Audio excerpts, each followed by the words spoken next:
The following program is rated MAL. It contains strong language and is intended only for mature audiences. Okay, students, this is your 5-minute warning. I repeat, 5-minute warning. Silence. This is the 5-minute warning with Ruben Brown, happening right now.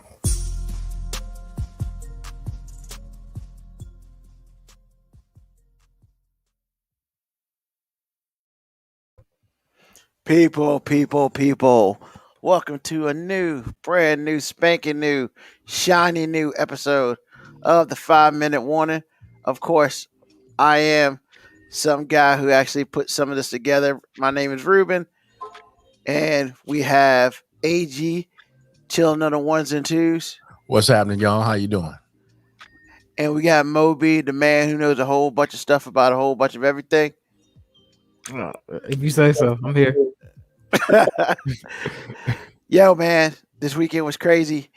Oh, before you get started, man, before I'm gonna interrupt you on purpose. I know, right? I'm gonna say I'm sorry to interrupt you and then interrupt you. That's stupid. Yeah, but I'm not gonna say that.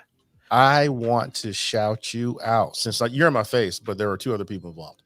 I want to shout you out because you killed it yesterday, bro. You did it from top to bottom, or at least as long as I was there. There's our cousin Pam, artist, and Karen Burrell. They are the other two amigos and all this. I just want to let y'all know how much I appreciate y'all. That was cool yesterday. Man, first of all, thank you. And even though they're not here right now, I think I can feel confident to speak for them. We're just happy that people showed up and had a good time, man. And and to me, we the next generation, so we gotta take over. We need to be prepared to take over. And it was good for a lot of the parents and stuff to come to us and say how everything was good and everything. It was just for the family, it was just a good event. So what AG speaking of is yesterday, me and a couple of my other awesome cousins, we planned the Cousins Day extended because a couple years ago the two ladies planned a Cousins Day, so it was just all cousins. We all just kind of hung out and got to know, some of us got to know each other a little better, but mostly with our family, I think it's a fair statement that we see each other about twice a year, Thanksgiving and Christmas, and we all do it in like this 30-day span. So the other 10 months we don't see each other, surprisingly. So they came up with that, and then I talked to them about, hey, let's do something in the summer now that all this stuff is kind of calming down, and they were on board, and it was such a good experience all the way around. They just told me what to do and stuff like that, and I just did as I told. So that's all I can do. But it was an awesome time yesterday, and it was good to see everybody together, eating, talking, chilling, laughing, joking, all that. So yeah, I appreciate you for being there, AG. So thank you. Not a problem, man. But being there is easy. Building it is something different, and I want to shout you out again because it was good. Cool. It was better than good. It was much better than good. I'm just saying. It was hot though, man. Oh, I have your chair too, by the way. You left your chair. I was going to ask about that. I didn't know. I don't care if I get it back. It's just because I thought I left it with Pam. I didn't know if she knew that she knew, whatever. Actually, I was going to text her today, but it's all good. Either way. What did you do yesterday, Moby? Work. What? You had an event? No. Oh, you just did some stores at the end of the month? Yeah, man. Deal. I mean, I work on Saturdays, man. I don't get to chill like you, man. I ain't moved up like that, man. That's some Ruben level hate right there. I mean, I don't know about all that. Consider we control our own schedule, so that I'm gonna let him handle that himself. I'm glad you think we control our own schedule. Maybe you control your own schedule. I mean, I do what I can, but I work on Saturdays. It just won't yesterday. So, well, I mean, other than that, we got some crazy stuff to talk about today. I mean, Yeah, I just started thinking about dildos. Let's get to it. yeah. Wow, we Let's gonna get come this out the thing gate with that. I was I mean, gonna we say don't that have for to. later. Because I didn't see that, and I just read it, and I was like, "What? Wow." Man, well, I mean, since No, we can do something else. There's a whole lot of we can talk about. I mean, yeah, but since you done brought it up, we might as well just go ahead and talk about it. Maybe I just like saying dildos. That's Well- an interesting thing to to like saying. Isn't it though? I mean, but I guess we really have no reason to say that as men or as people. I mean, who talks I about mean- dildos a lot? Apparently, Texas. Yeah, Texas got issues, but that's because We don't Texas got issues. We're gonna get back there though. I To didn't mean to Texas? have that show, but that was hilarious. I was looking like, really? No, we talk about that now because how it's so in Virginia we had the law because they changed it as of July 1st. It was against the law to have any other type of sex other than missionary. Like the cops gonna bust in your house and you be doing a different one and they gonna give you a ticket right there. Now, with that being said, colors happened, so the man was taking care of business and they shot him in the butt. I mean, he was trying to grab his pants, but that And one that's the Virginia. reference we're going with. I mean, that's the only reference I've seen. Like that a lot of people, other people might have seen. So I gotta go with that. So yeah, they have a rule about possession of a sex toy, which is a dildo. But it's not the fact that the rule is about a dildo. It's the possession of having more than 6 of them.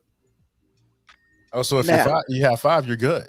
Yeah, but you can have if you have 6 dildos, it's against the law. It's even more stupid. Now, once again, this is not something. oversimplifying this. I mean, this is not something that I revel in or have a lot of experience in. I don't. Thank you. But it's like, okay, so out of all the numbers that you could have picked, you picked 6. 6 is your threshold for So- having too much. So I'm so 12 years old right now. I mean, Well, it's Texas, so I guess they figured you ain't gonna use it on Sunday, so you shouldn't have one for each other day of the week. We're going too far. It's a weekday only activity, apparently. We can't do it on Sunday? Man, it's What? the Lord. That's the Lord's day, man. yeah, but here's the fun You part got about it. you got to keep it real on Sunday. You can't pull out a fake dick.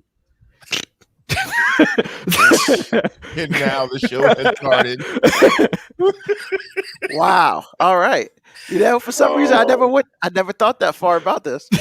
Thank you, Moby. Think about it though. I mean, Texas set Moby up for that one because it's like, why such a random number? Why have a number at all? I figure the first dildo and you're done. You going to jail, but you can have 5, but you can't have 6. But apparently, women like different types. Okay, what? Never mind. Now, once again, that the physical number, I don't get. I don't understand. That's all I'm So saying. apparently they just trying to keep morality in dildos. So they don't want you to be out here and be a dildo slut.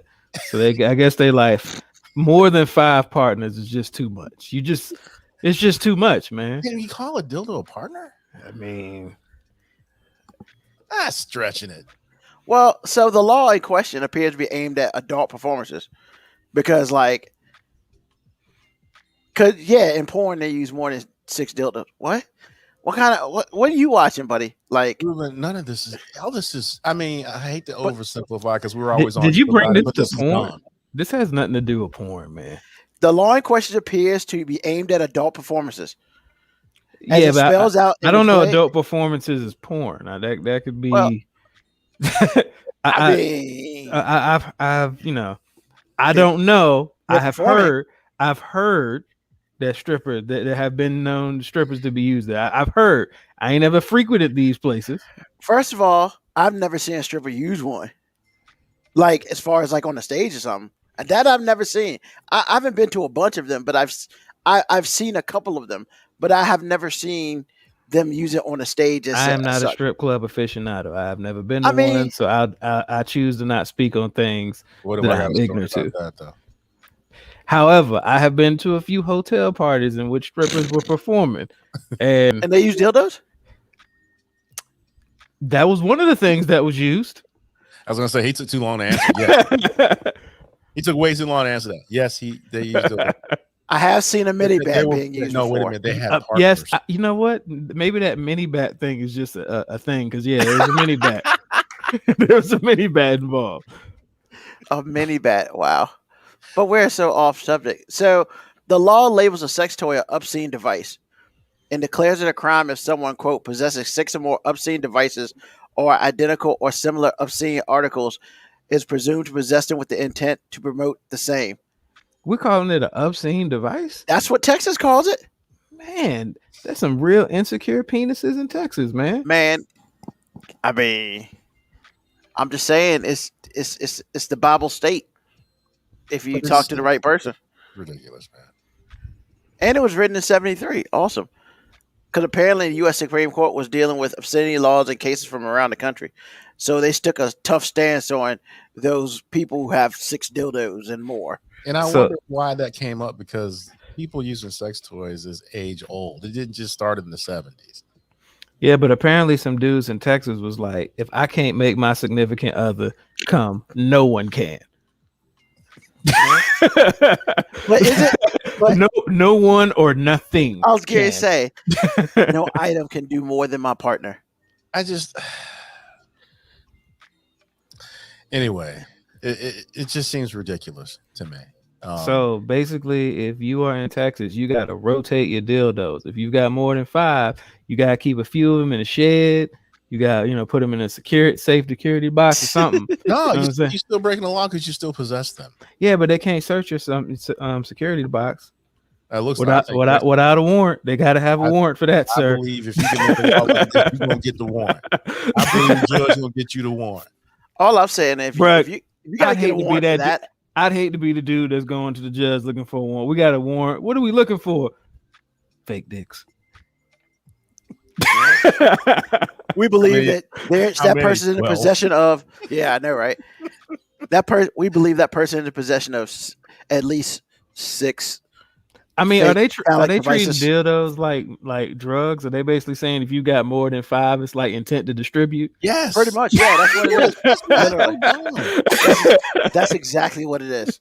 Because they say if you have that many, then you're out here convincing other people to have that many. And I'm like, bruh, I mean, because my thought is, Wait a minute, hold up, Moco Cowboy. I got them new double rabbits. ended- Does a double in one count is 1 or 2? I'm gonna say it's 1. I'm gonna say it's 1 because it's 1 physical item. But you don't. That's up for interpretation. You know, I don't know how. It's 1 item. yeah, that's true. It's 1 I know item. this- Just because you can bend it, that don't mean it makes it 2. Oh my goodness, Texas, what have you done?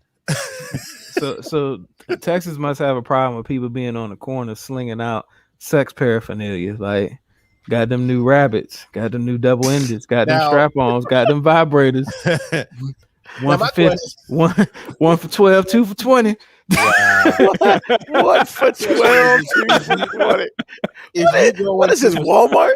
If you go into a sex shop, is there like, do they police you if you walk out with, if you try to get 6 at the counter, then they said, nah, you can't do that? Well, I assume you can't sell 6. I was about That's to what say, I'm you saying. Do gotta they do. police you at the counter? I mean, they probably be like, we gotta do this on 2 separate transactions because Yeah. You got to come back later. I need you to walk out and then come back in. Oh, That way it could be 2 separate times and, that works. So, yeah, man. Texas, yeah. and I never mind. It's Texas, Never man. mind.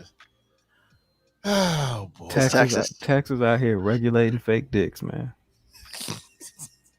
Ruben, you've been coming up with some gems lately, man. This is I'm just saying, man. Like, what?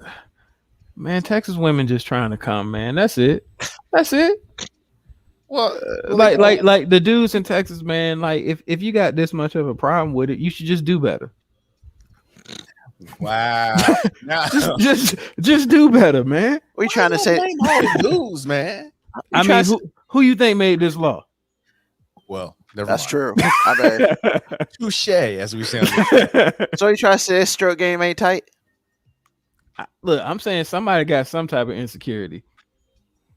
Because you can't say this is a Bible Belt thing, because they would. I ain't seen nowhere in the Bible where the Lord said you could only have five Stop it. or fewer. I'm just saying you. He's not wrong. Because if there's a Bible Belt issue, you would just regulate all of them. You would just say none. And that's why I'm saying this whole thing is the stupidest thing ever. Man-made laws about sex is. Sometimes I'm sitting here going, for real, y'all. And this is one of those times. All I'm saying is just like, dude, really? Come on, man. If I want 6 dildos or whatever, that's how we get down. That's how we get down. I mean, do the straight men think that this is going to discourage the lesbian and bisexual women by regulating the amount of sex toys they can have? Because it's not. They still don't want to be with you. I always don't want to be with you. I mean, they still don't want to be with you. I don't even know if that's where they were going with this. I just think it's one of those failed attempts at self-righteousness is what I think. It's what it feels like. It doesn't feel like it. It just feels like some man. It just basically what it is for those people who sell sex items, like those people who have the little sex parties and stuff like that, where they have all the different items. I mean, you can't sell 6 at one time. Because basically, technically, you would be in possession of probably more than 5. So it would probably be against the law, number one. And then that thing is, do you have possess them with intent to promote the same? So you're going out here having these parties, promoting the use of these things. So they're just like, yo, now once again, the arbitrary number of 6, I ain't got it. I don't know where that comes from. Like, it don't explain why 6. It should be 1, but I guess they feel like, well, you can have 1. But when you start getting so many, you can't get a collection like but the baseball cards. That's not how it works. But that's for them. That's Texas, man. I mean, I got nothing. Me neither. And that's why this article is sad and funny at the same time. It really is. But you know what's one sex issue to another, U.S. fencer. Oh wow! Do you know, man, that transition is pretty bad, because this is like completely left side of this whole thing. Yeah, it is. Because both of them are awful, but one is actually awful. This dude. Yeah. Wow. So there's an alternate fencer who is representing the United States in the Olympics. However, the problem is basically, there are sexual assault allegations from his own team against him. The women on his team do not feel safe, and they have allegations against him. Yet, because he earned his way to be an Olympian, they brought him along, and he's actually staying in a different location than the rest of the team. Like, 30 minutes away. 30 minutes away from the facilities. Or just leave his ass at home. Don't get it twisted, man. I understand that he earned his right to be an Olympian, but I mean, when you do certain things, you give that right up. Yeah, but he appealed to an appellate court to get there, so they didn't really have much say. So they had to make concessions for him. So basically, we are protecting the accuser more than the victims. Exactly. Which is not new. No, it's not new, but I mean, it's dumb. On this grand of a stage, it's kind of, because it'd be one thing if these allegations were coming, or if all the allegations were coming from random sources. But when the people on your own, technically your coworkers, are basically like, nah, he's done this to us. We don't want him around.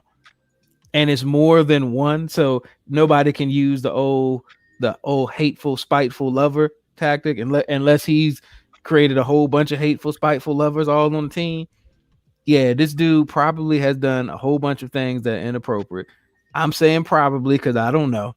But when this many women on your own team is like, we don't feel safe with you here, yeah, he probably shouldn't be there.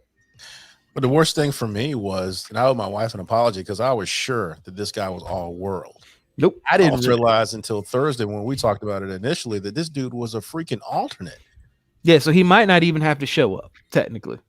They could just lock him up at a hotel and be done with it unless somebody gets injured. Yep. But it's so crazy because usually the talent is what gets you through when you break the law. You're so good at whatever it is that people just don't care, or the right people just don't care. In this case, you know, basically, I'm on a team, but I'm riding a bench. Skirted the law, but like Moby said, it's more legal than anything else. But still, just by inspection, it's like you would just think that this dude is all world, but he is not. That lets you know, man, women ain't got a chance sometimes. I'm like, are you for real? Wow, this is worse than Cosby to me. I mean, because basically, you know, in training and stuff, he gets to look at his accusers and him get to look at each other every day. But that don't mean nothing to him. He's a sociopath. Well, yeah. But I mean, the thing about it is, hey, look, we're not going to strip him of his ability to make the Olympics. He could be an Olympian. He just can't be here. And I don't understand the difference between that and, you know, well, he's got to go because he earned it. I earned a lot of things in life. That don't mean I got it. So, I mean, and that's the problem. That's the problem with our system. Is supposed to be cut and dry and black and white and stuff like that. But there's also times where it can be gray. But it's only gray when certain people want it to be gray. I mean, I hear what you're saying, but at the same time, unfortunately, they have to approach it as he's innocent until proven guilty. And right now, it's just a whole bunch of allegations. So it's not like he's been found guilty of anything. And had he been found guilty of something already, I'm pretty sure he wouldn't have been able to appeal. They could have just been like, no, you can't come here. But while there's allegations going on, I mean, they're kind of just in a tough spot. I'm sure that the powers that be, they don't want him to be there. You think they wanted this bad press? They didn't want none of this. Yeah. I mean, I guess the only positive thing about this, and this is about to be really sad, is that he is an alternate. Because imagine if he had actually made the top 4 of the team and he was on television and they would have to talk about this. Not that I don't know that they have it, but being on TV, I don't care who you are, man. You got to, news-wise, you got to bring this up. Well, do you have to bring it up if everything is still in the allegedly stage? Well, everybody would. Well, it's just the media situation, because if you don't bring it up on TV, he's gonna get asked. Like, okay. I mean, there's a difference between him getting asked and them having to talk about it during the broadcast. That's what I'm saying. Because why it's an allegation thing, I almost feel like you'd be doing a disservice to the games itself if you did go out of your way to talk about it. Now, a better thing to bring up is if you are an analyst, if you're a fencing analyst, or you're just covering that part of the Olympics, and you're a woman, or a like-minded man, how hard is it for you to sound unbiased? I would think that would be hard to be disgusted with somebody and still have to pretend like it is what it is. That's hardcore too. Yeah, I mean, I just feel like I get it, and I understand. I understand the both sides of it, because he's like, I earned being an Olympian. I get it, So his situation, basically, he's vehemently denying this completely. Well, yeah, like I said, and I understand him being. It's in the allegation stage too, so I understand him being like, I should not get to go to the Olympics because some people have accused me of something. Yeah, but I mean, I guess the situation is, why didn't they take care of this before? I mean, you can't speed a court process up. I mean, that is. I mean, think about the Deshaun Watson thing. He's in training camp right now. Yeah, and that's a whole different ball of wax. I know we've talked about it before, but honestly, it's like the same thing. Like the NFL really has it. The NFL could say, "Hey, you can't be here." The team could say, "Hey, you can't be here," but essentially, they're like, everything is in the allegation stage right now. So, what do we do?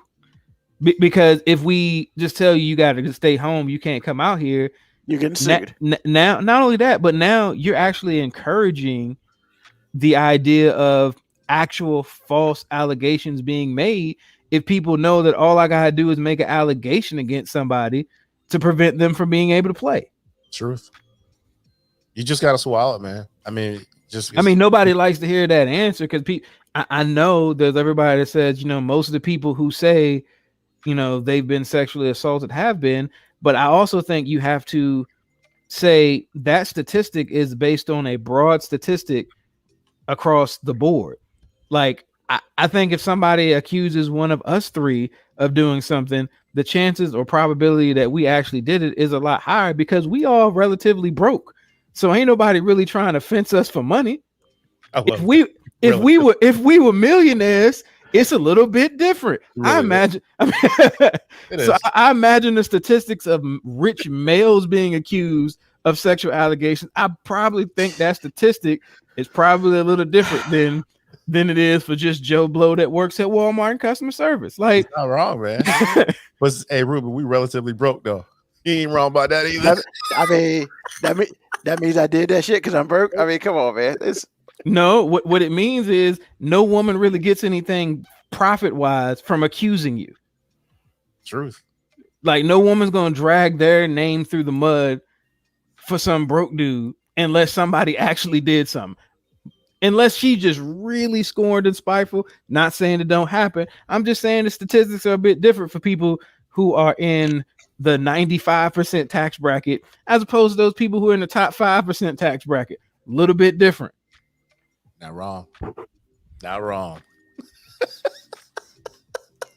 I mean, I can't disagree. You can't. Everything he said is true. You just gotta take that on the chin because it's like whether you're something when it's working out for you, it's easy to say this, but when it's not, it's almost like we were watching Blackish the other day.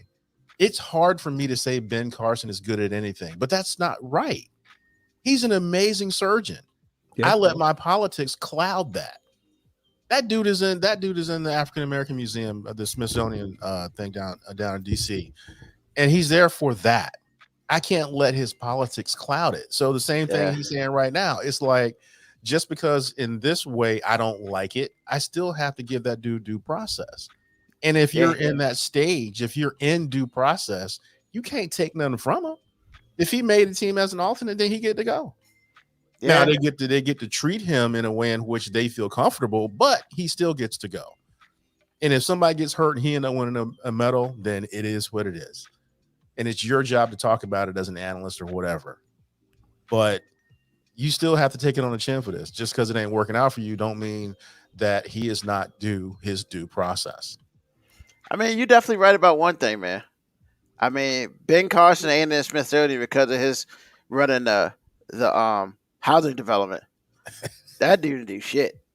Literally. I wouldn't even talk about his job. I'm talking about his politics in general. Yeah, politics in general. I mean, it doesn't even, man. Like, we already know his politics are already questionable, but man, he had a job. Better find a harsher word than that. Well, but he had a job. He can't even do that shit. Like, come on, bro.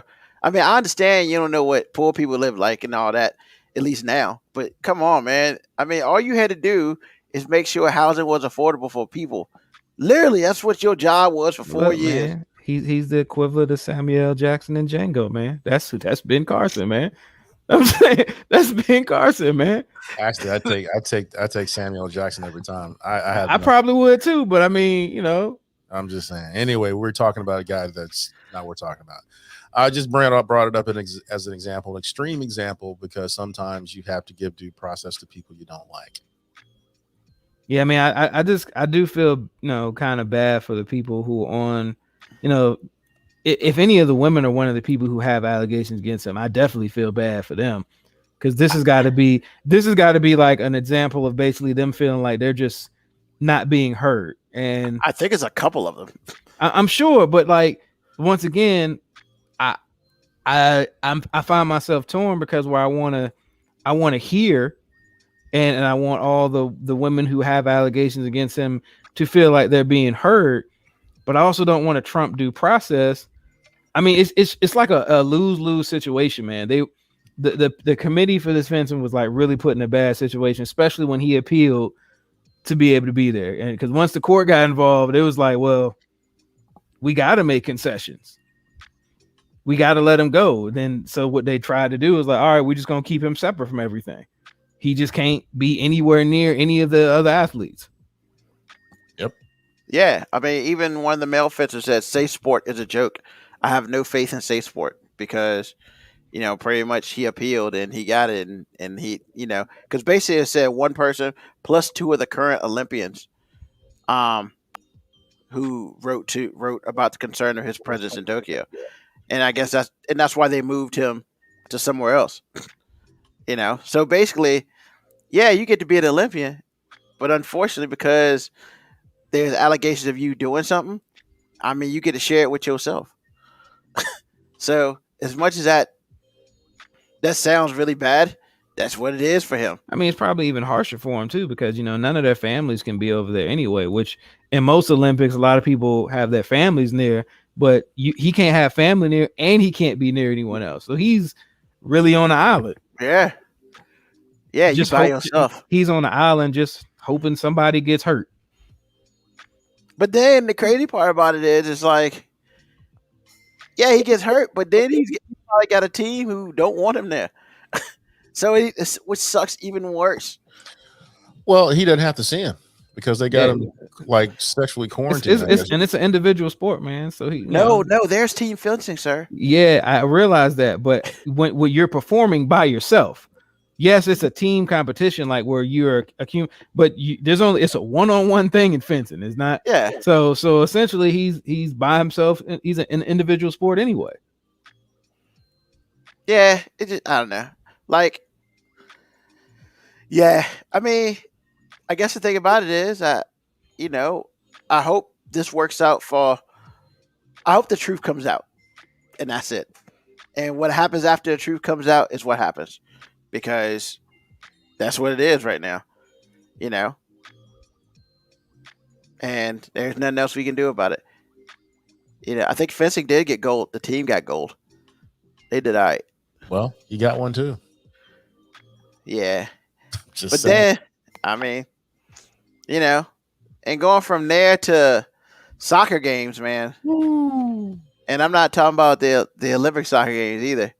Yo, man, how cold-blooded you got to be watching your kid play soccer, and just because you saw your ex-wife and her new man, you just flip the switch and just go and shoot them in public. Cold blood. Not even like, hey, yeah, man, just severe cold blood. And that's what happened. The dude saw his ex-wife and boyfriend at the soccer game in Texas watching their kid, and he was like, I guess, quote, he was like, enough of this shit. And just went over there and started shooting at him. Then, you know, just like all punk bitches do, he went home and shot himself. And I'm just putting it out there because if you go and kill somebody, yet you are also going to kill yourself, then that's the term for you, bro. Because everybody's got to face the piper, and because you just chose, you know what? Screw my kid, because it's not about you at this moment. Or maybe it was about you because you still got a child out there. Now he has no parent and gonna live with his hopefully somebody in his family. But I mean, I just think people who go mess with other people and then go shoot themselves, weak-willed individuals. You're already scared to do the job. You got the muster to do it, and then you did it, and then you're like, I can't live with the consequences. So you take the easy way out. I ain't got time for you. So, what are you thinking? What are you thinking, AG? I'm thinking I agree because yeah. I mean, the dude, we talked about this. I think the dude's unstable, but at the end of the day, y'all are right, or you're right. He's a PAB, yo. I just and the other thing too that you mentioned too, and I really wasn't thinking about this right away, but it's just like like you said, you left your child, you orphaned your child, and you killed another one. Because they didn't say whether they were able to save the baby or not, because I don't know how far along this lady was, but I mean, you killed 3 people. For real? Okay. All right. If that's what we're doing. PAB. That is the clinical definition of a PAB right there. Moby. I mean, mental health is a real thing, man. Like people having mental health issues and stuff. But you know what? Sometimes you just a bitch. I mean, sometimes just leaning in on mental health. I mean, sometimes you just a bitch. So I mean, I don't mourn the loss of his life. But I mean, if you ain't like your life, you had to take the other 2 people with you. I know, and maybe that makes me sound like a terrible human being, but I mean, if you really do have mental health issues that drove you to kill essentially 3 innocent people, then I mean, maybe the solution was for you not to be here no more. I just wish you would have come to that conclusion before you got rid of the other 3. Yeah. Not wrong. And I need to correct myself. The article says sons, even though only one was playing. So apparently, that's right. Yeah. there's another, at least one brother out there. You know, So both of them are orphaned. Yeah, because you a PAB. I mean, I just once again, I mean, I'm not trying to lay judgment. I don't know what this dude was going through. I don't know what type of mental health issues he may or may not have had. But at the end of the day, I feel pretty secure in just saying, yeah, but he was probably still just a bitch. Agreed. Yep, I think we all agree on that one. So, you know, everybody's got their own opinions on stuff. Oh, I know where this is going. And everybody does things. You have the ability to choose what you want to do and to have your own opinion. I appreciate that. I ain't got no issues with that. None of that whatsoever. However, there are times when I think we as people maybe go a little too far. Such as in Orange County. We have a restaurant who said that it will only serve unvaccinated diners. So first of all, this is not, I guess, I don't know if that's a fair statement. Yes, we're talking about this vaccine. Yes, we've talked about it quite a bit. And when it's all said and done, yes, everybody has their own opinion on how it works. How it works for them and how it should work for everybody. Now, the one thing that doesn't matter about that last statement is how it works for everybody, because you do not have the ability to choose for everybody. Now, with that being said, look, man, if you don't want to be vaccinated and you still wear the mask and stuff and do the social distancing, yo, man, I'm never going to have a problem with you ever in life, because you're still protecting yourself, which is protecting the rest of us. Now, if you want to go out here and fake the funk like you are vaccinated, but you're not, you ain't wearing no mask, you all up in somebody's face, we can see you're so close, we can see your spit come out your mouth, then you're doing a disservice. And all these other people out here who are basically saying, you know what, I'm riding with this disservice, and continuing on, y'all a bunch of PABs too. Not because you feel a certain way, it's because you do a certain way. Because it is proven, science has proven, there are multiple ways to contract COVID-19, especially this nice Delta variant. However, one of those ways is basically to get it from person to person. Now, whether you want to be vaccinated or not, once again, is your choice. I know people who are vaccinated. I know people who are not vaccinated.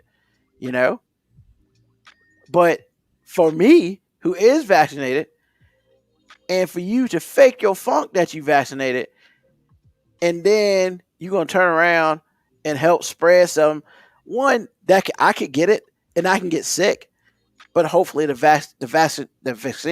vaccine will keep me from going to the hospital. But to sit here and say, hey, the only people who come here is people who are not vaccinated. So basically, you're creating a powder keg of an area of, you know what? Let's go ahead all kiss each other as well. So, because if we gonna all go get the COVID-19 and live our best life, like Cole Beasley says, then I'm gonna live my best life, and I'm going to go ahead and just do whatever and F everybody. So, with that being said, I am off my soapbox. Mo B, what you got? I mean, you was on your soapbox, so that's cool. I feel you. I don't really disagree with anything you're saying. I mean, I just wish we could quarantine these motherfuckers in the restaurant. Natural selection, man. Natural selection. I'm just saying, like, you know, heard that in months. Yeah. if you want to go out here spreading this Delta variant amongst your community, do that. Just be locked down. Like, I want this to be like one of them movies where they just quarantine the city in the part that they in, and just say, all right, well, y'all got to stay here for the next 21 days, and we'll let this Delta variant just burn through y'all, and then maybe the rest of us can go on with our lives. Since you're gonna be out here being an idiot, I don't care how you feel about the vaccine, but just because you don't agree with the vaccine doesn't mean you get to ignore the virus. Yeah. I mean, you can't. If you think this vaccine is some type of government tracking system, or if you think that this has all been a fraud, like, there's a whole bunch of people who have died. And if you don't want to get the vaccine, cool. If you want to hang out with a whole bunch of people who ain't got the vaccine, cool. Stay your ass with them for the next month. Let that shit run through y'all. And the rest of us who out here trying to get past this shit, we can sleep easier at night knowing that all you fucking idiots are in one place, spreading amongst your own community. I mean, that's why I was like, yo, just kiss each other all day. Keep that shit. Whatever. I mean, do it like old school back in the day when a kid used to get chicken pox. They used to send the other kids around there just so they could all get it. I mean, just, like, hey, just go ahead and get it. When did they do this? No, back in the day they did. No, I didn't know they did that. Nah, When did they do this? Back in the day they did, because they wanted the kids to get the chicken pox early, because back in the day the theory was once you get it once, can't get it again. Yeah, that's a so lie. That's been disproven. Once again, I said the theory back in the day was. I've disproved that theory myself. I had that bitch 3 times. Man, Really? tripping. Yes. That's crazy. I had it 3 times. You did something to somebody. Man, whatever. It's payback. But but seriously, man, you can look at that people back in the day used to try to get the kids to get chicken pox. Like, once one would be like, because they're like, hey, it's gonna spread anyway. Let's just go ahead and burn that shit through. Let's do the same thing with COVID. Let's just go ahead and let that Delta run through them. And I feel like if you're not gonna get vaccinated and you going out and doing stupid shit like this, you should forfeit your rights to medical help. Because I don't feel like you should be putting frontline employees in danger just because you've been out here living stupid. I mean, people losing their jobs over living stupid. Ask those people in Houston. I'm just saying, like, we do the same thing during natural disasters. Like, if you're in an evacuation zone when a hurricane comes and they say it's a mandatory evacuation zone and you say I'm not leaving, they tell you, all right, ain't no emergency services coming to get you. I mean, they physically tell people that. Yeah. So, I mean, let's do the same thing with this. All right, if you want to go to these non-vaccinated parties and you want to hang out and party and celebrate your right to not get vaccinated and celebrate your right to catch the virus, then we ain't coming for you. If you get sick and you stop breathing and you need a respirator, we just gonna go, oh man, we reserved our respirators for the people out here living like they got some goddamn sense. Sir, we can't help you because our respirators for people who care. And you clearly don't. Our records show that you might in fact be an idiot, and we don't want to spread that. Might in fact be. Well, hold on. Look, man. I'm not calling them stupid, but there comes a point in time when smart people can make enough questionable decisions in which I can then say, maybe you're an idiot. Because you can have a high level of intellect and still be an idiot. He's right. Yeah, like the person who owns his restaurant. Like, how you gonna give proof of being non-vaccinated? I was so glad because that's the obvious thing. It's like, how do you show that you haven't done something? Are you for real? I You got know a what? card that says I ain't vaccinated. Maybe they can come with their tested for COVID positive certificate. Yeah, I currently have COVID, so can I come eat at your restaurant? And I'm not getting vaccinated. F that stuff, man. I'm trying to spread the love. Is it love? Can I eat Is your it- restaurant? Like I said, man, we should have, the rest of the community that has some sense, we should have encouraged this. We should have let them get in there, and we should just lock their ass in for 21 days. Just like, hey, 21 days, because they say it takes like a week before you start showing symptoms anyway, and then you got 14 days. So like, hey, 21 days. Whoever's still living at the end of it, feel free to come back and join the rest of the world. If not, I mean, hey, God's plan. He said, God. Wow. He just said God's plan. That's hilarious. But I mean, here's the thing. The funny thing about it is, hey guys, if y'all didn't know, they actually made a movie out about this. Hell, they made 2 of them. It's called 28 Days and 28 Days Later. You know, and all these people are saying like, well, what's going to happen is this virus going to, you know, kill people or make people grow tails, or, you know, they chipping us. Look, man, you're chipped because you have a cell phone. Yeah, they don't need to chip you. You have a cell phone. You volunteer it. Yeah. With your Facebook Messenger that you agree to let them have access to your camera, contacts, microphone. They can turn everything on. And then it's like, and then when you post, yeah, we at Disney World this week. Oh, let's go rob somebody's house. There it is. And it's just like, come on, man. You post that stuff when you get back home, not when you there, you idiot. But hey, they worry about getting chipped. Yeah, they made a whole show about this, man. It was called Containment. It was actually a really good show. They only had 1 season. I was kind of mad about that, but literally they just failed. Literally, they just basically they just boarded off a couple blocks. They basically had a containment zone with a virus, and they just said, "Well, y'all can't leave."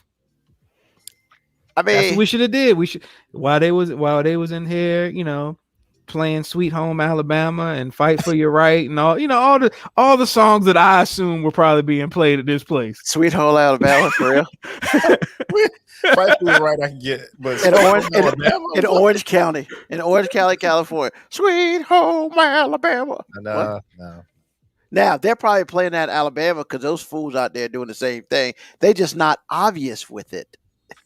And that's the difference. You can put a sign up on your restaurant, say, "Hey, if you're unvaccinated, we got you. We gonna take your money. These other people ain't, but we gonna take your money, and you ain't gotta wear a mask. Hey, like said, leave the mask, get a cannoli." What? Like I said, we should have just boarded them up, and we should have came back a month later and seen who was still living. And we could have treated them like, "Hey, man, y'all the chosen ones." Wow. I believe that one alone. He ain't wrong. I'm just saying, you can be like, "Hey, y'all and Cole Beasley, now y'all can just say, you know, y'all beat the odds multiple times." All this, we don't even need to talk about Cole Beasley. Well, we gonna talk about Cole Beasley. I mean, that's all Cole Beasley's basically said. He's basically said, "Hey, I beat the odds to make it to the NFL. I'm a white short slot receiver. Everybody told me I wouldn't make it to the NFL, and I did. So I'm gonna be out here living the same way when it comes to this COVID," which makes me think, dog, you an idiot. You're already a miracle once. You can't be a miracle twice. Don't take me. Lightning has already struck. Why are you asking to strike again twice? I just love his first statement. His first statement was awesome.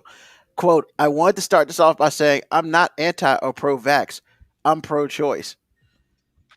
You're not pregnant. No. I get what he's saying. Like, I get what he's trying to say. He's just lying. Yeah. Because if he was pro-choice, he would be living different. Like, cause he also didn't talk about wearing masks and socially distancing and doing all that stuff. Like, cause if you don't want to get vaccinated, but you still out here saying, "All right, I ain't gonna be going to these catch COVID parties, and I'm not going to be around people without masks. I'm still trying to distance myself." Then that's cool. I can respect that. Yeah. But if you're going to be out here and say I'm pro-choice, but I want to be able to live how I want to live. Nah, that's not how it works. Whatever. Like, no, you're not pro-choice. You basically pro-stupid. He's pro stupid. Pro stupid. That's awesome. I can't make that up. I mean, yeah, you know, and that's my thing is, it's like, yo, DeAndre Hopkins ain't about the vaccine. You don't see him coming out here talking that dumb shit. He just ain't saying nothing. There's probably there's a lot of players who probably ain't really for the vaccine, but they not about to come out here and start talking that dumb shit. Yeah. And be Cole Beasley. Yeah. And it's just, I mean, because he's speaking from a place of privilege. And the thing is, I'm not even talking about white privilege. Like, he's speaking from a place of privilege. Like, he feels like he's an elite enough player where they won't cut him for not getting it. And I feel like he's a little bit naive because he ain't that guy. Like DeAndre Hopkins, he is that guy. But DeAndre Hopkins ain't out here talking that dumb stuff. But even if DeAndre Hopkins was, I mean, they'd be like, "Hey, can you not say that, please? Because we ain't gonna cut you, but like we don't want you to say that." Well, Cole Beasley, like, you gonna make us suspend you or something. He keep talking, man. They gonna have to just be like, "Hey, man, you can't play here no more. Give us our jersey back." I mean, I guess he still think he in Texas. I think he thinks he's in Texas because in Buffalo, man, they don't be playing that in Buffalo. SMU's finest, man. And I mean, here's the thing: it's like Buffalo is finally getting good enough so they can talk that junk, and his own other receivers are just like giving him the side eye. Dude, who you talking about? You ain't talking about. You need to keep that to yourself. I mean, when the best receiver on that team comes out and be like, "Yeah, I don't know him," you know what I'm saying? Maybe you need to think twice about what you're talking about. I ain't gonna lie, man. If I was one of the really, really good players on Buffalo, I wouldn't necessarily like go up to Cole Beasley and say nothing to him because I'd be like, "Hey, man, that's your choice." But I tell all the coaches, "Hey, look, man, I ain't gonna be in no room with him. Period." I mean, yeah. Period. Like if he's in the locker room, I ain't going there. If he's in the meeting room, I ain't going there. If he's on this side of the field, I'm on that side of the field. Like, because if you talking like this, you just basically let me know you out here living reckless, man. Yeah. And you don't get near people who are living reckless because you know that's when you become a victim of circumstance. Yeah. Legit. Like if y'all know I'm out here walking these streets shooting guns at people all the time and having people shoot at me all the time, y'all not gonna come walk the block with me. Y'all gonna be like, "All right, man, I'll holler at you tomorrow." Exactly, because I ain't trying to get shot. Getting around you. Y'all gonna be like, "Hey, man, I hope you get home safe." You know what I'm saying? Like, and that's how I be with Cole Beasley. I be calling him from outside the locker room. "All right, man, I'll see you next week." Like, I wouldn't even dap that man up after practicing. I'm like, "Nah, man, hey, good practice." I be pointing him across the field, like, "Hey, man, good practice." And that's the whole thing. Is like, if you don't want to get vaccinated, that's you, but you still got to wear a mask every day. You gotta get tested every day. You got to be 6 feet away from people every day. Look, man, you can't be non-vaccinated and still trying to be up on people. That's not how this works. Man, I'm sorry, man. If I was Buffalo, if I was a team, I'd be like, "Look, man, you got two choices. You either gonna have to be out here looking like Sub-Zero with a mask on all the time." It's Sub-Zero.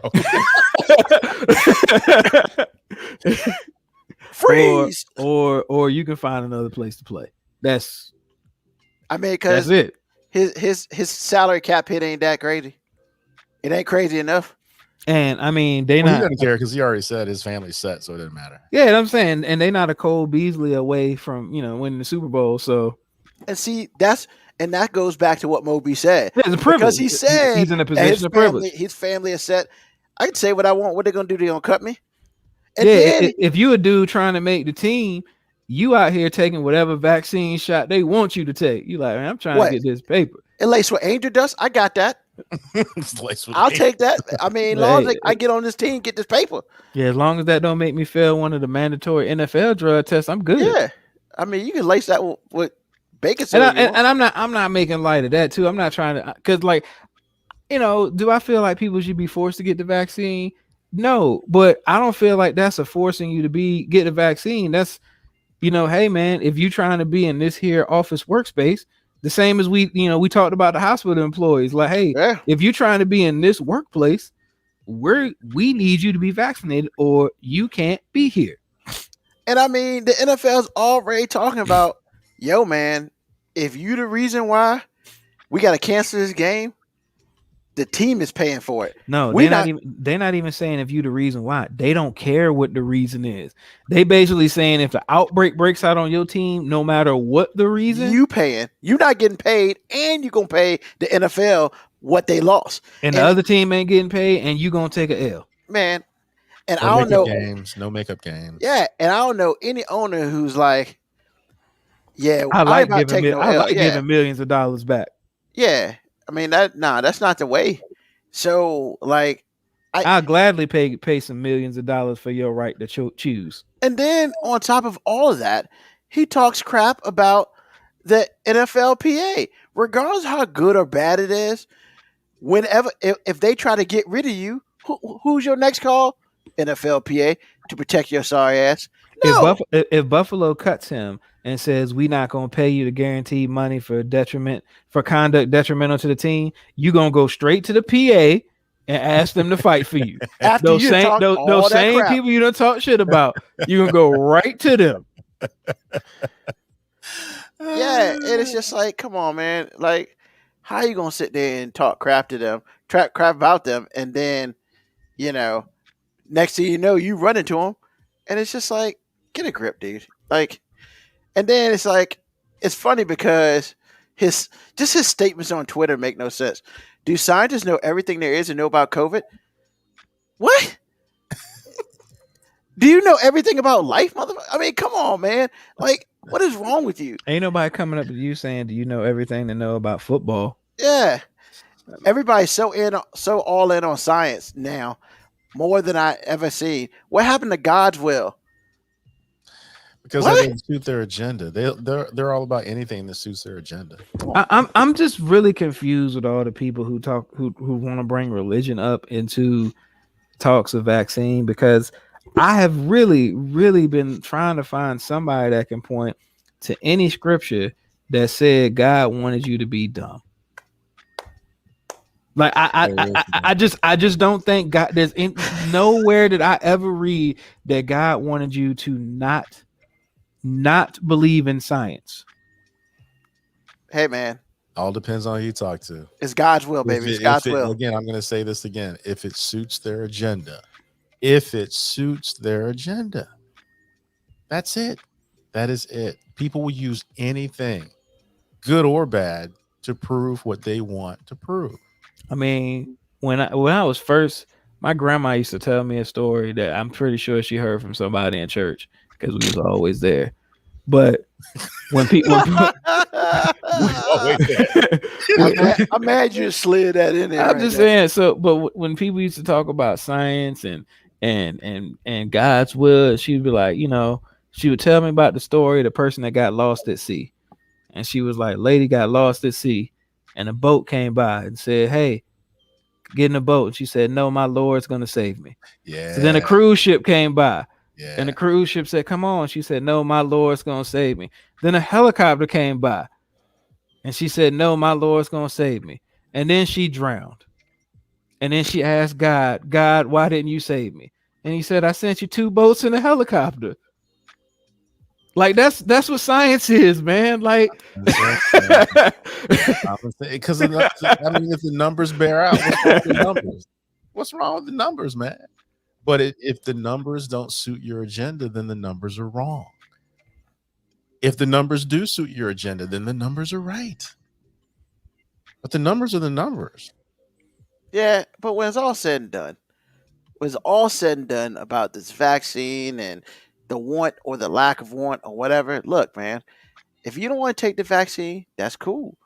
Just be prepared to wear your mask.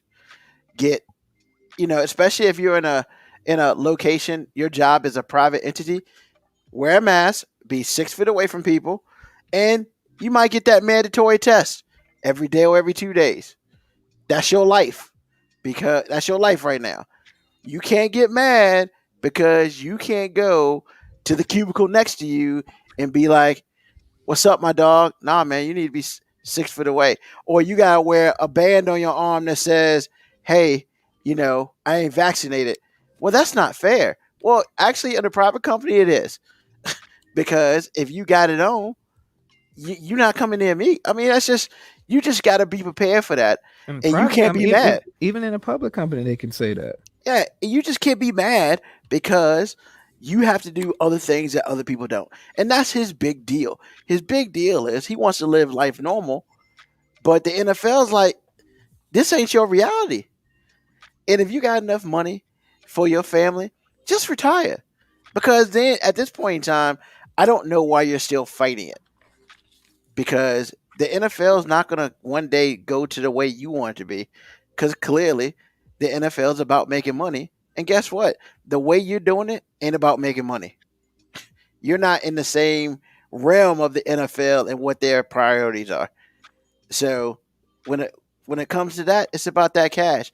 And if you're a hindrance about them getting that cash, you're not going to win. I mean, they've suspended coaches already, man. Why wouldn't you think they would just suspend your contract?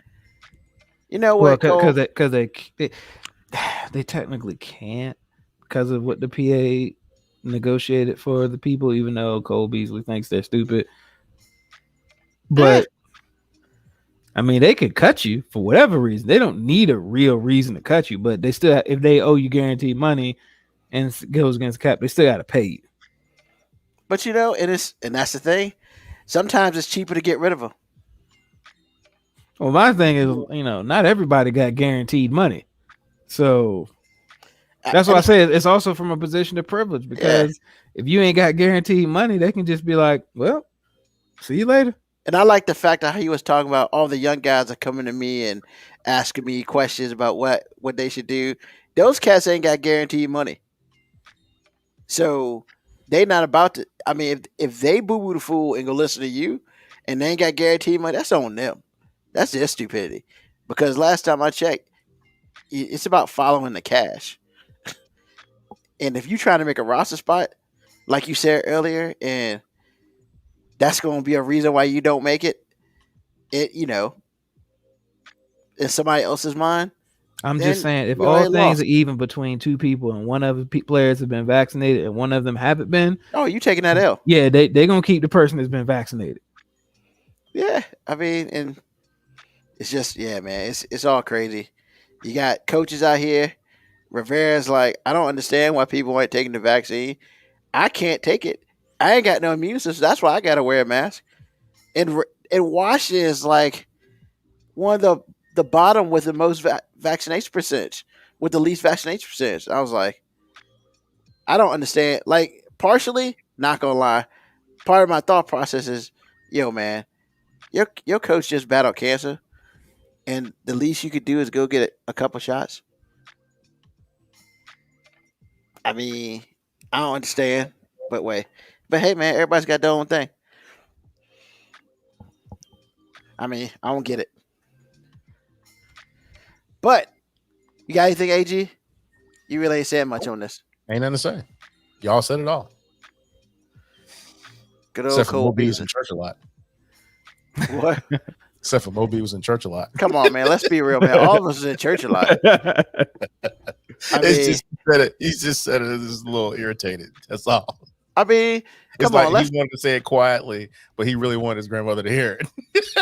I mean, you can say what you want, man, but everybody pseudo remembers that day when they can make the idea of going to church a decision that they can make. Man, it's almost like freedom. Man, I didn't even care about that. I just wanted to be able to choose what church I went to. You know what I'm saying? Like, because I won't always keen on my grandma church, because my grandma church don't really like to appeal to anybody under 50. I mean, that's the real thing. That's the real thing. I'm just saying, like, if you under 50, you the enemy. Which is crazy because, like, I mean, how your church gonna grow? Because that's a story for another day. Because when I go to my grandma's church now, the same people been there since I was a kid. I ain't seen you for a month of Sundays. You right about that? And they dying off every day. I mean, I don't even say that as a joke, man. It makes me sad, man. That I feel like the oldest black church in the United States of America is just gonna die.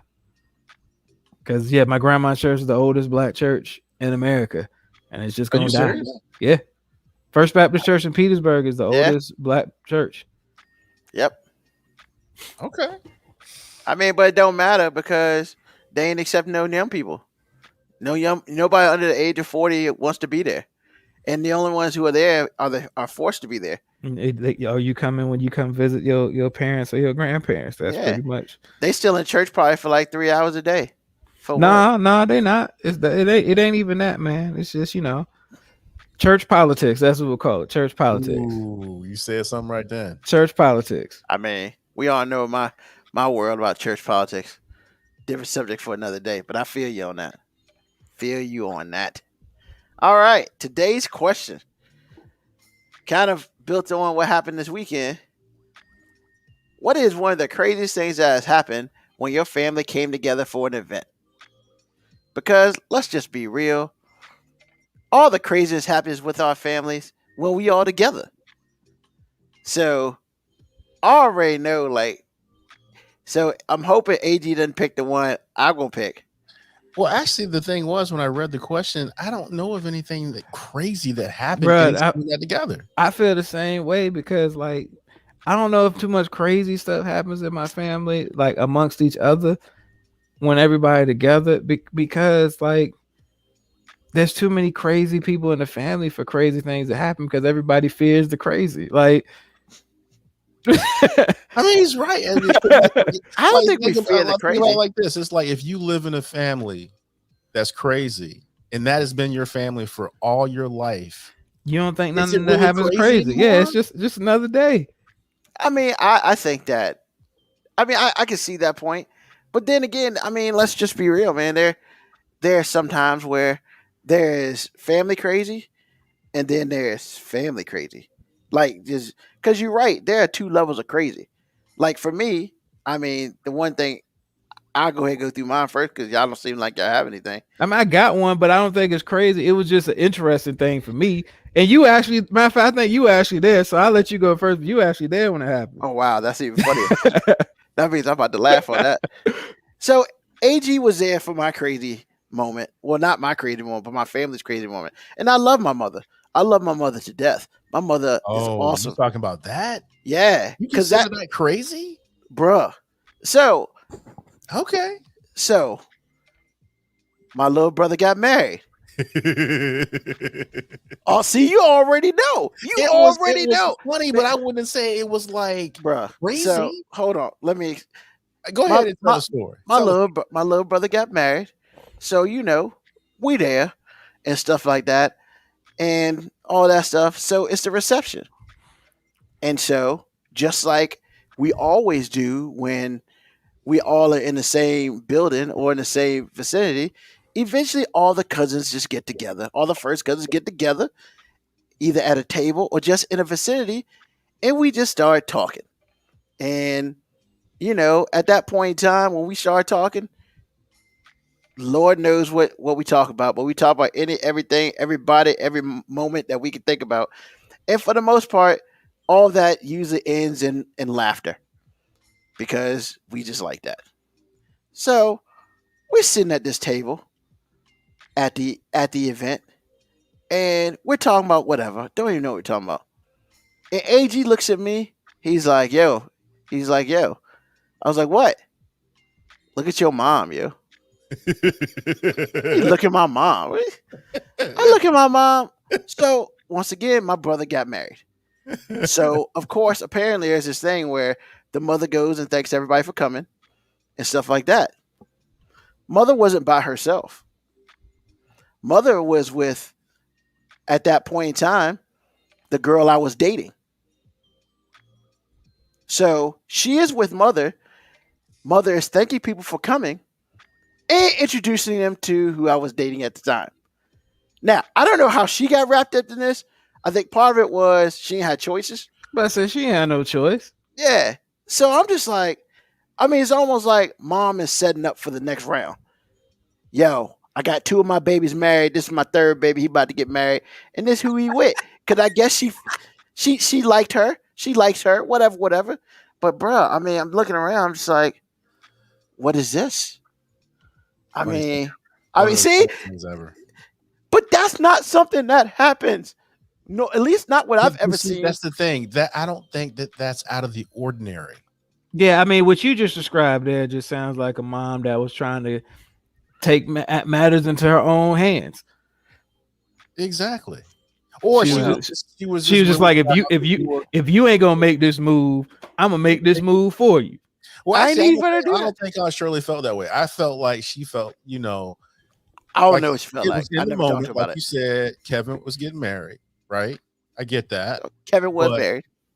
Well, that's right. At that point, he was married. But what I'm saying is, it's like, okay, and this is because I don't know if you've had a serious girlfriend to that point. Did you? But I say you ain't really bring a lot of women to the spot Right. all the time. Oh, So when you bring a woman to the spot, you sending a signal that this is something. See, now I have my crazy moment. I feel like this is actually crazy. Well, especially in our family, because if you bring somebody around once and you ain't give no heads up, you get talked about if they don't come around again. Lord knows you bring somebody different. See, some people may forget names. Ain't that the girl you with last year? That's real messed up, yo. That's real messed up. See, that's usual in my house, my Well, family. that's You know, normal too. That's normal too. Because I that's think normal. That's a microaggression, bro. Well, yeah, I like the other girl. Who was this? That's what that is. I That's know, right? exactly what that is. And that's why, like, for instance, my little brother went, like, the extended family didn't even meet her until she was a fiance. Yeah, it's the first time I saw her. Absolutely. Because I mean, he's seen it, man. We've all seen it. I mean, yo, man, when your aunt tells your cousin, "Hey, ain't that the girl you brought last year?" No, it's not. Oh, how's that girl doing?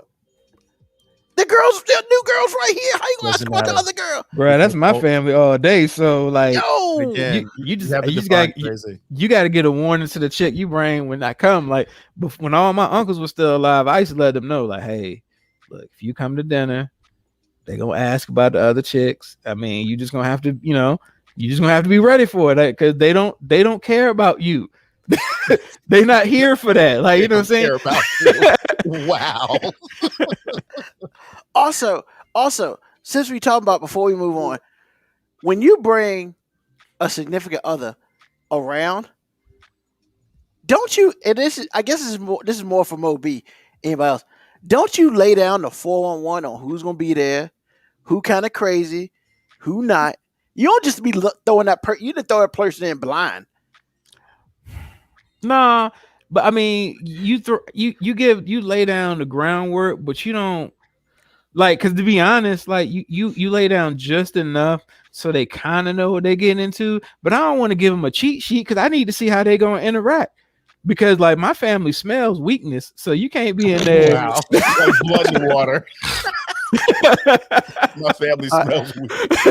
Who put that chum in the water? Who put that chum in the water? We're gonna need a bigger boat. I'm just saying, like, especially the women in my family, man, they smell that. Like, and my uncles used to be instigators, you know what I'm saying? So because they used to get a kick out of it. Yo, I'll never forget. Same girl. First time I brought her around, right? This is when my nieces were young. They were like 16 and under. And brought her around, whatever. Nope, I take that back. My oldest niece just graduated. So I walk away. I think I went to get something to drink or eat or something. I come back.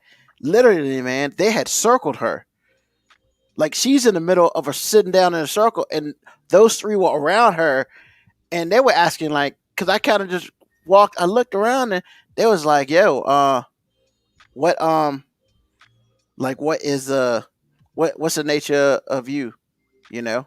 What's the nature of you? Like, yeah, like what do you expect to do with my uncle and stuff like that? I was like, bruh.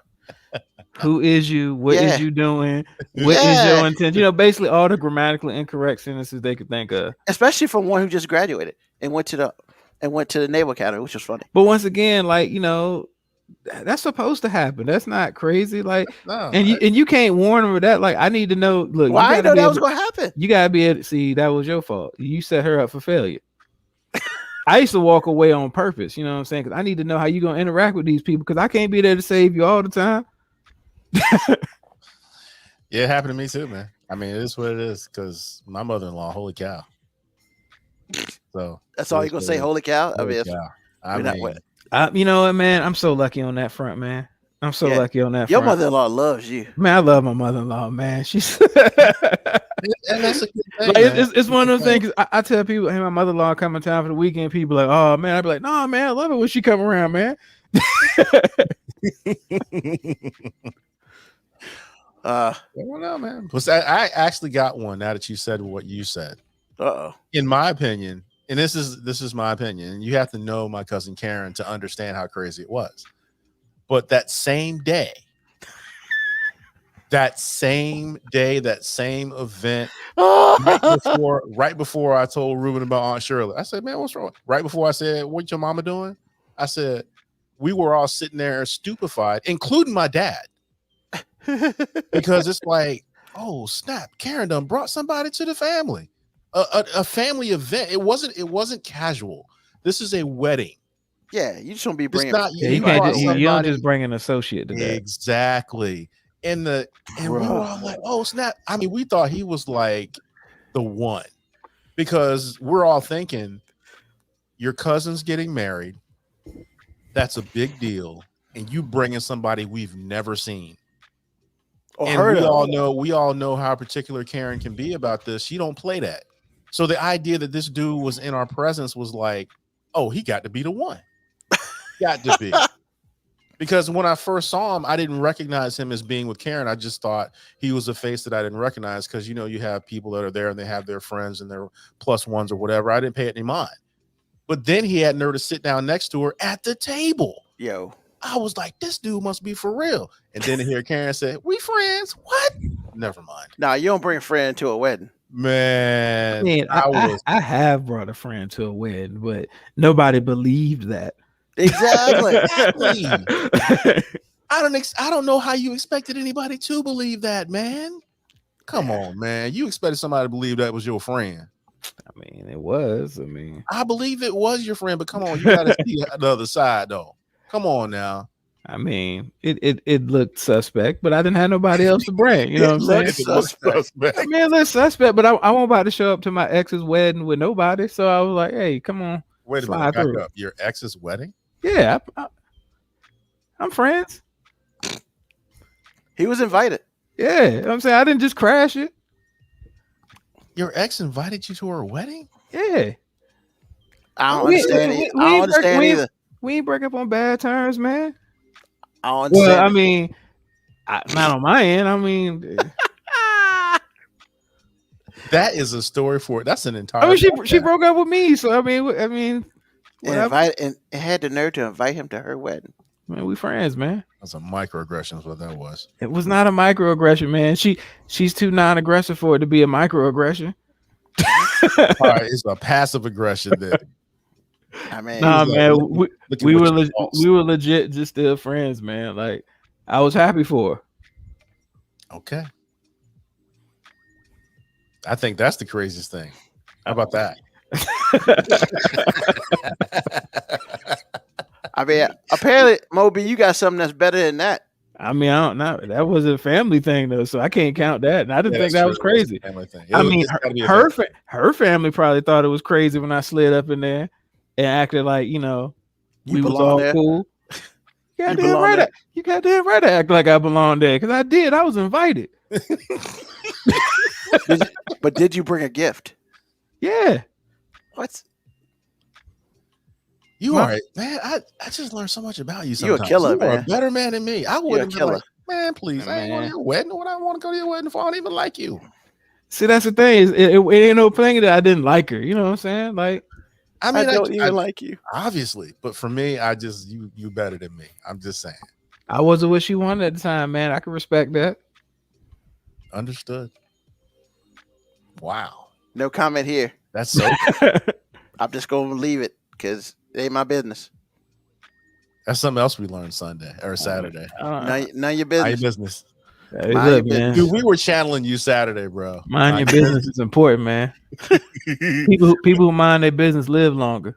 Yo, but two things happened. I laughed. I laughed so hard, and I wish these people could be on the show. My cousin Tasha, married to a nice guy, as far as I know, and we were talking about Yeah, him he's cool, for dude. whatever reason, and it was like, and she said this. And see, this is why I got to look up the real meaning of misogyny, because what she said, a dude can't say about his wife or a girlfriend. And it's just like she said, he is seasoned. I'm like, you called it. Were you there, or were you trying to get the picture? The whole. I won't there for that. You were probably nearby. I probably won't pay attention. See, I had to slide my glasses up for that. Hold on. I was like, oh, that's what it was. We were talking about age, and our cousin Tasha's like closer to your age. Like she just turned 40, I think. Yeah. That's what she was saying. And her husband is like Ruben's age, like he's 49, I think.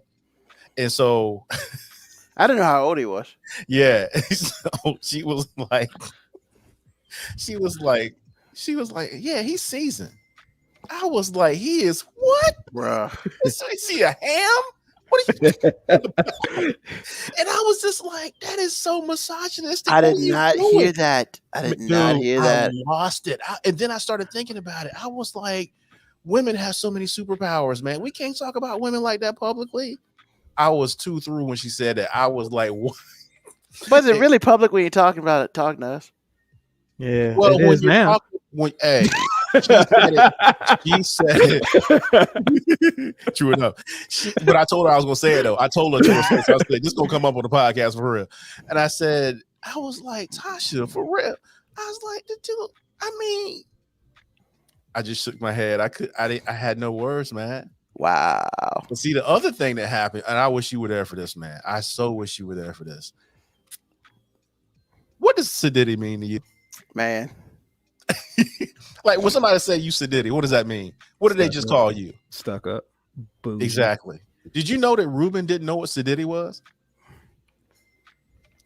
It's not the first time he had a different definition for what I thought was a commonly known word. It was Hey. a different definition. He didn't know what it was. Hey, my brother didn't either. Same household. No, no, We no, didn't know no. what it was. No, your brother said he had heard it. So But he didn't know what so, it meant. so y'all thought we lived in the continent of America? Let's go. Y'all thought there was 12 years in a decade? Nah, man. Oh, that came up too. I'm just saying we grew up in Petersburg, man. That's all I'm gonna say on that. I mean, we use words like, bougie. No, man, that's a Northern Virginia word that trickled down. It Bougie? matriculated. It really did. Nah, man. I'm telling you, man. I remember hearing bougie like years ago, and everybody in DC was saying it, and that's where I got it from. Now I hear it everywhere. I'm telling you, man. That's a Northern Virginia, DC, Maryland thing. I ain't never heard sedity until yesterday. Well, see, sedity is deep south, and that's why I'm like, Yeah, you that's were probably like, what- I'm about to say, man, I've I definitely live in heard that. Petersburg. Petersburg is 20 minutes away from here. What are you talking about, dude? I was too through when he said that. I guess I did it. There you guess I didn't hang out with people who spoke like that. Ruben didn't know. Didn't know. I ain't ashamed. Whatever. He said whatever. I'm not ashamed at all Oh my goodness. for not knowing. See him over there acting all high did it. I reckon he think he better than us. I reckon. Yeah. Yeah, let's use it in a sentence. From South. Using the old Bama sentence. That's what that was. I reckon. Let's use a mote dang on it, my joke just Gotcha. fell flat. Just I know. it didn't fall flat. You never got it out. A multi-syllable word and then put reckon after it. It's like, what? You Yo, just Mo B. destroyed everything. Yo, Ruben. He chooses to come out with these multiple syllable words when he really doesn't have to.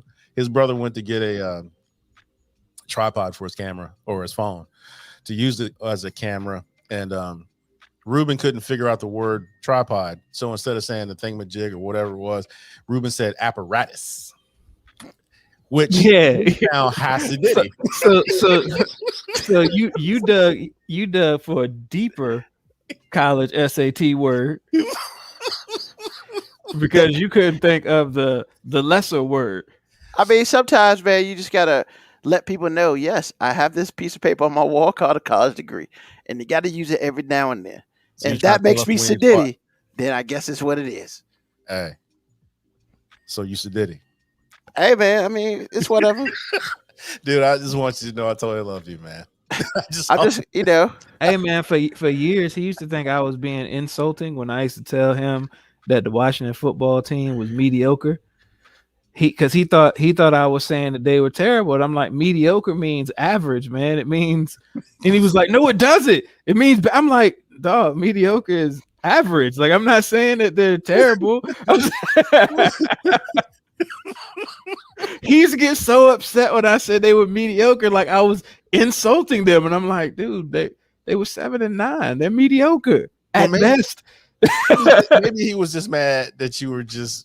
He thought that mediocre is insulting because he doesn't want his team to be just lukewarm. What do you think? Hey, look, from a person who's a fan of a team that's been sorry for 20 years, I'll take mediocre. I mean, I'm a Cowboys fan, so I'll take that too. I'm just saying. I mean, the Raiders been cheeks most of my adult life. I mean, look, man, the Raiders organization died on the day that Tom Brady had what was it called, Moby? Tuck rule. The Tuck rule. Game. The Tuck rule killed the Raiders for a decade. The Raiders just didn't do things well enough to be back there. That's all that was. The Tuck rule killed the Raiders. Oh my goodness. Am I wrong, Moby? Do you really think Rich Gannon would have pulled it off though if they'd have won that game for real? Yeah, we'd have won the Super Bowl that year. Oh my goodness. Yeah, we would have won the Super Bowl. That year. Okay. I don't know if that means that the organization still wouldn't have been cheeks for the next 20 years. Jeez. But I mean, Moco Cowboy apparatus, pretty bougie if you ask me. yeah, that's a pretty high-sedity bougie word. That's right. Whatever. All right. So, AG, what's on your mind, man? Man, what's on my mind really for real is the party. I want to thank you again for what y'all did. That was a great event, and I think about my mom twice. Number one, because she was concerned as she was getting older. Like I think she was probably in her 60s when she mentioned it to me. And if she's mentioning it to me, that means she's been thinking about it for years. So she would say to me, it's just like, at some point you guys got to take over. And I just couldn't wrap my mind around it because, the older people have been handling it all of my life. So it's hard for me to wrap my mind around the fact that, yes, these people will die. And, we will be left to carry on, which we have to do until all of us are gone. So I was like, my mom would be very happy with the three of you in particular because you took the bull by the horns and you got it done. That was the first thing. The second thing was, after my mom died, I understood she was dead, and there's some things I missed and all that, but I was older. It's not like I experienced her death as a youngster and how that affects you as a youngster and the things that you miss, not having a mom or dad or either, growing up without them, how that might affect you. I was 45 when my mom died. So I just don't feel like I took it as hard as I would have taken it if it were 20, 30, or 40 years prior. But yesterday was the first time where I really understood that my mom was dead. It was when we were taking those pictures and they were breaking it down by family. And I was like, man, I don't have anybody. And it felt strange because I'm not an orphan yet because my father's still living, but he is in Arizona living another life entirely. So virtually I was an orphan yesterday and I was like, wow, that is really kind of like, okay. Now, was I upset about it? No, it wasn't like that, but it just reminded me of how thankful I am that my parents prepared me for death and loss in a way in which it's a natural occurrence. It happens. Be present. And when death does happen, when loss does happen, it's not nearly as regrettable or regrettable at all. You feel certain things a certain way at times, but you've had a gift of parents, or at least I have, and that time has come and gone, and you appreciate it and you move on. So I just want to give a shout out to my mom and dad for preparing me in a way in which was very practical and pragmatic about loss. and what it looks like to be left behind, but still have people there for you. But it's just, it doesn't look the same. So that's what's on my mind. All right. Moby, what's on your mind? Not a damn thing. Really? Wow. Man, I've been kicking it at the crib so strong today, man. Ain't nothing on my mind, man. I've been over here. I've been over here living my best and worst life at the same time. Wait. How's it worse? I mean, because all I've been over here doing is sitting here eating and getting fat. But that can be fun. Yeah, I'm about to say, but like I ain't been complaining. You know what I'm saying? Like cooked on the grill, sat on this couch or sat on this chair that I'm in right now, fell asleep for a few hours. I mean, I ain't done this on a Sunday in forever. That's a good thing then. All right. So what's on my mind is a couple things. One, as I listened to last week's episode, I thought about it. And maybe Moby's on to something. Because that means you're on the wrong path. If you think I ever say anything that's supposed to be thought provoking, like a week later, man, you are walking thought provocation. Come on, man. Well, so because I'm thinking to myself, I'm like, I know what's on my mind, and I'm about to share in a second. But I was like, maybe I just should have a segment on one thing I hate. And I thought about that because what I'm about to talk about really pissed me off on Friday. But there's a silver lining. But it's just the fact that, because he said that, he's like, maybe we should have a segment about what Ruben hates. And I was like, I'll have to give it some more thought. No, that's not how you reacted when I said it last week. I know that. That's not. I tell you what he said later on. He thought about it. Yeah, I rethought, and I'm like, you know what? Maybe Moby's right. Maybe I do need to have a segment about that. And I'll think about if I still want to have a segment, or I might just use this segment to continue to talk about what I hate. Because I don't want to hate every week, because I don't think I hate every week. However, there's some things that happen throughout the week that obviously makes me want to hate some stuff. Such as Friday. Not even Friday. It started last Tuesday. So, when I get packages coming to my place of residence, I get a message, usually about 2 days before. Hey, you're getting a package. A signature is required. Look, man, I'm not going to be here when this package comes to my apartment. So, basically, I go and do electronic signature. Awesome. Happiness, whatever. Now, I'm not going to say the name of the company, FedEx, that causes my issues. But it's not even like but it's not all of them. I think it's just a certain courier that just continues to be lazy. Like, so the first time, shame on you.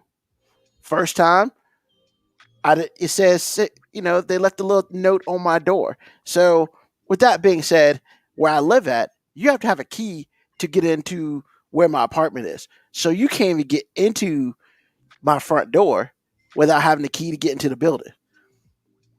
So after the first time, they stuck a little thing on the door saying, hey, we came by. Word. All right. I learned. I got the little app. Fix it. Second time this happens, that wasn't Tuesday. I put notes in it.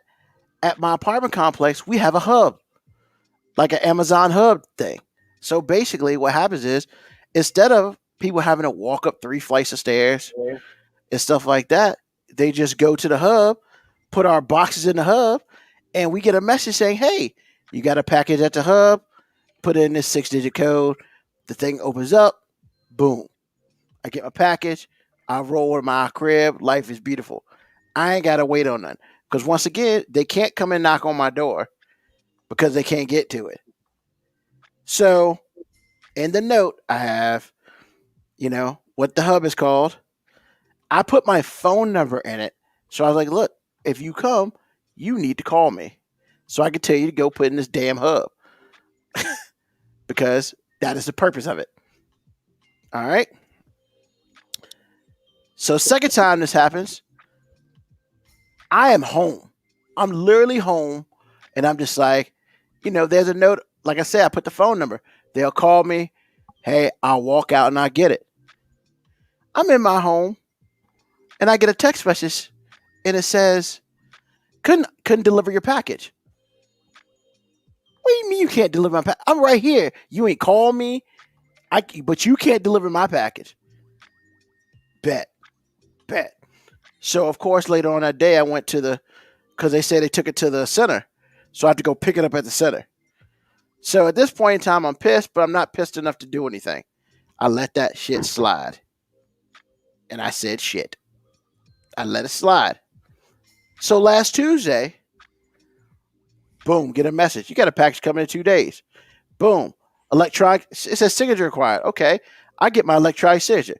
And it says, boom, you signed for it. They'll leave, whatever. So technically, they're supposed to leave it. It's supposed to be here on Thursday.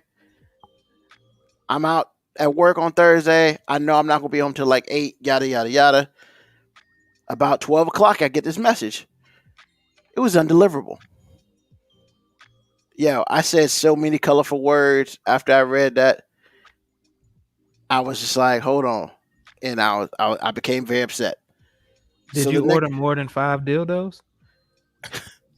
Wow. You just blew up that dude's segment, man. That was so wow. Not this time. He said not this time. So on Friday, after work, I go to the stupid FedEx Center and pick up my package, which was a t-shirt. It wasn't anything important. For real. It was a t-shirt. And I was like, and I had thought about this because I've been pretty heated for 24 hours at this point. And I was like, I need some help. He's like, okay, what's up? I don't know who to complain about. I don't know if I need to complain about the courier that comes and delivers my packages or your systems. Because I was being fair, because it could have been the dude didn't get the message. And he was like, what do you mean? And I was like, and I explained him the situation. But I also explained, because it's true, some of my type 2 diabetes medicine comes through FedEx. And I was like, look, man, I can't be waiting on the next day for come to pick it up from you sometimes. He's like, I totally understand, Mr. Brown. Yada, yada. So he looked into the notes. He saw the message that I put there. That it's a hub. Call me if you have questions. Like literally. So it's not the systems. I'm dealing with a dumbass courier or a lazy ass courier or a combination of both or a dumb, lazy ass courier. And, of course, they're just like, well, we're going to call you. They're going to call you, yada, yada, yada. Whatever. I still haven't received a call yet. But now that's why I'm pissed, man. It's like you got out your stupid vehicle to come and put a stupid ass note on my door, but you couldn't read the notes in your effing computer that's right in front of you, your handheld computer right in front of you that says, call me. Or you couldn't get your lazy ass out. Instead of walking to my door, you could have used those same steps and took it to the damn hub and put it in there. I don't know if they ain't set up for it or whatever. And that's what I said. I was like, I don't know if they ain't set up for it. All you gotta do is walk in and they'll set your ass up for it. So you're being super lazy. And then and with that being said, my other thought is, if there are other people who gets packages from this courier, this one person, that means that person's doing that all around the damn apartment complex when you can take your sorry ass to the hub and put our stuff in it. And that's why I'm pissed, man. People, it's almost like F technology. I ain't got time for that shit. I'm going to do it the old way, and I do it the way I want to do it. And I'm just like, look, man, I'm sick of you doing that because you're starting to affect my life now. And that's what I'm mad about today. Next week, I'm pretty sure it'll be something else. Today. But nah, man, I've been mad for like 2 days about this shit, man. I like how you say I don't hate every day, and then you end your statement. Today. That's what I'm mad about today. Well, because I wasn't mad at all yesterday. Yesterday was a great day. I was mad about this yesterday, but it had nothing to do with yesterday. Yesterday was a great day. But nah, man, it's just like I hate incompetence, man. Like, don't get it twisted. There are days when I'm lazy, and there are days where I'm incompetent. And those days, I hate that about myself because what I don't want is to become the antithesis of what I hate. You know. But shit, man. I I don't know if this person's a man or woman. She's fat or she's tall or small or dumb or whatever. I don't know who it is. All I know is the motherfucker's lazy. Because no, man, it doesn't take you an extra step to scroll down and read notes that are there. The dude, even at the FedEx, was like, "Yeah, I see your notes here." If he can see the notes, that means your punk ass can see the notes, and you just choose not to do it. So, look, maybe you are 5 days from retirement. Hopefully, when they talk to me, I can help you out with that shit. But it's like, come on, man. I'm just saying, everybody's got a job. Everybody do their damn job. And if you do your damn job, life is beautiful. It's only horrible when people don't do their damn job right. And that's my issue. Damn it. And that's what's on my mind today. Did you say "damn it" because that was like the only cuss word you had left because you had said all the other ones? You had said all the other ones. I want to be equal opportunity when I use curse words, man. I want everybody to feel like they got some. Like they gotta use it. Like you got a profanity checklist over there. That was the one you had used, so you just ended it with "damn it." Yeah, but no, man. I'm just like, I mean, it's like I just don't get it, man. I don't get it. Like you on purpose have to make this decision to make your life harder. And this person has made that conscious decision to make their life harder. The only thing worse they could have done is left the damn package on my what's it called? Damn it. I don't even know what it's called because I don't know English at this moment. Shit. So you can't get to the little words, but you can get the apparatus. Damn straight. My porch. So long, man. You need to leave the boy alone, man. No, man. He's trying to be bad. I would have rather the motherfucker leave the shit on my porch and just take a choice. Hey, which one's A, which one's B? At least that means you would have tried, motherfucker. Is this the most you've cussed in the segment ever? Because I'm pissed. Because I'm pissed. He said MF like 3 times. Hey, y'all got the audacity to talk about me cussing, and you over here just look, man. I'm trying to catch up to you, dog. You over here just turning into Bernie Mac on a damn FedEx segment. Motherfucking Curry ain't doing the motherfucking job right, motherfucker. So I mean, but yeah, it's just like I'm just saying, it's like you don't even the person's not even trying, man. And like, if you're just apathetic about your job, get something else. Hold on, we couldn't say foyer or stoop, but you can get the apathetic.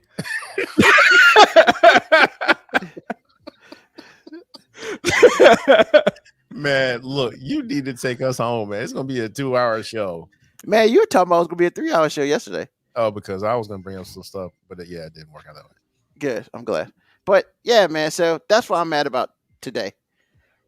It's funny every time. That's what the name of the segment should be. That's what I'm mad about today. That's what I'm mad about today. We just named your segment for you. You're welcome. You're welcome. All I know is these people better call, man. FedEx don't call me, man. I'm going back down there. These bitches didn't call me. Next Sunday, when you send the show notes, there needs to be a segment called "That's What I'm Mad About Today." Oh God, does that mean I got to say something nice when we do the what's on my mind? Then, man, you act like you can't think of 2 things to hate. That's real talk. I got a list like right beside my computer. It's awesome. I know he does. So, first of all, thank everybody for listening to to today's show. It's been a little bit off the rails, but come on, all of our shows are off the rails.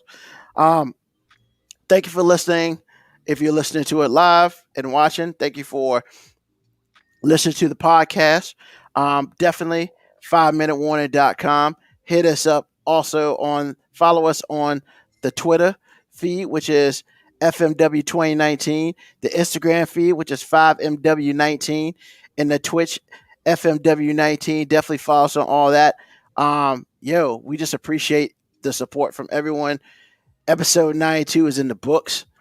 8 more episodes, then we at number 100. Didn't see this coming. Hopefully we can see it coming though. But yeah, once again, thanks to everybody out there. Mocha Cowboy, appreciate you. Thank you to AG, thank you to Moby. Yo, man, another episode in the books. Tell a friend, tell other people, tell a whole bunch of people, because hey, if there's one thing we gonna do, we gonna make you laugh. That's for damn sure. We gonna make you laugh. So at least we make ourselves laugh. I mean, that's true. If you hate us, let us know too, so I can not care. All right. So appreciate you. Talk to you in a minute. See you next week. You can send any questions or comments to FIVE Minute Warning 19 at gmail.com. The 5-minute warning can now be heard on Spotify, Apple Podcast, Breaker, Google Podcast, and Radio Public. Share, like, subscribe.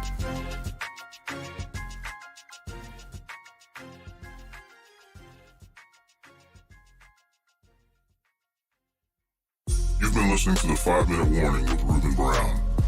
Search 5-minute warning on the Spotify app. Peace.